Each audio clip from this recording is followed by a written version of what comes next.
Airport പോകാൻ വേണ്ടിയിട്ട് നേരത്തെ കാലത്തെ ഇറങ്ങണം എന്ന് പറഞ്ഞിട്ട് ഞങ്ങളെന്തായാലും 4 മണിയായപ്പോൾ തന്നെ എഴുന്നേറ്റിരുന്നു.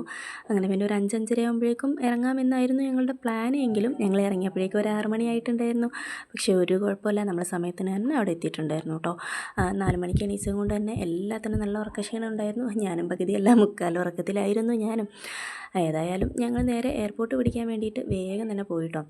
പകുതി എത്തിയപ്പോഴേക്കും തന്നെ അളിയൻ വിളിച്ച് പറഞ്ഞിട്ടുണ്ടായിരുന്നു, അളിയൻ അവിടെ വിമാനം ഇറങ്ങിയിട്ടുണ്ട്, ഇനി ബാക്കിയുള്ള ക്ലിയറൻസ് എല്ലാം കഴിഞ്ഞ് പുറത്തേക്ക് ഇറങ്ങേണ്ട താമസം മാത്രമേ ഉള്ളൂ എന്ന് പറഞ്ഞതുകൊണ്ട് തന്നെ ഞങ്ങൾ വേഗം തന്നെ അവിടെ എത്തിയിട്ടോ. അങ്ങനെ പിന്നെ ഏതായാലും എയർപോർട്ടെത്തി ഇറങ്ങിയ സ്ഥലം ചെറുതായിട്ടൊന്ന് ഞങ്ങൾക്ക് മാറിപ്പോയി. ഞങ്ങൾ വിമാനം വരുന്ന സ്ഥലത്തല്ല ഞങ്ങൾ ഇറങ്ങിയിട്ടുണ്ടായിരുന്നത്, ഞങ്ങൾ വേറെ ഏതോ സ്ഥലത്തായിരുന്നു പോയി ഇറങ്ങിയിട്ടുണ്ടായിരുന്നത്. അങ്ങനെ പിന്നെ ഏതായാലും അവിടെ നിന്ന് കുറുക്ക് വഴി ചാടാൻ നോക്കിയപ്പോൾ അവിടെയൊക്കെ മൊത്തം അടച്ചിട്ടിട്ടുള്ളത് കൊണ്ട് തന്നെ ഞങ്ങൾ വേറെ വഴി പിടിച്ചു. അങ്ങനെ പകുതി എത്തിയപ്പോഴേക്കും വേറൊരു കുറുക്ക് വഴി കണ്ടു. അവിടെ എത്തിയപ്പോൾ പിന്നെ അവിടെ ഇനി ഇല്ലാത്ത ആളുകളൊന്നുമില്ല, മൊത്തം ആളുകളും അവിടെയുണ്ട്. അങ്ങനെ പിന്നെ ഏതായാലും ഞങ്ങൾ അളിയനെ വിളിച്ച് പറഞ്ഞു ഞങ്ങൾ ഇറങ്ങുന്നതിൻ്റെ ഇടതേ ഭാഗത്താണ് നിൽക്കുന്നതെന്ന് പറഞ്ഞതെങ്കിലും അളിയൻ ചെയ്ത പണി കണ്ടോ.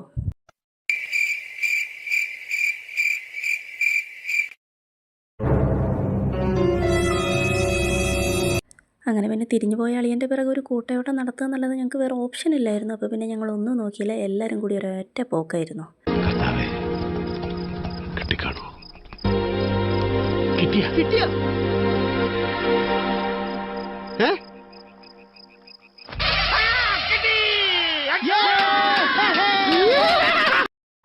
ഇനി നമുക്കൊരു പാട്ടം കെട്ടുകൊടുക്കാം അല്ലേ.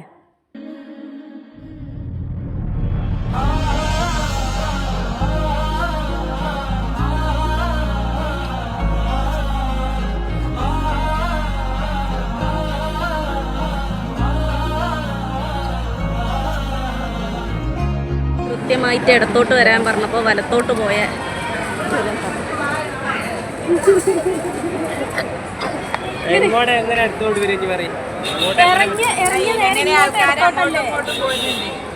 ഇതുവരെ ഇടതും വലതും മനസ്സിലായിട്ടില്ല, നോക്കിയിട്ട് കാര്യമില്ല.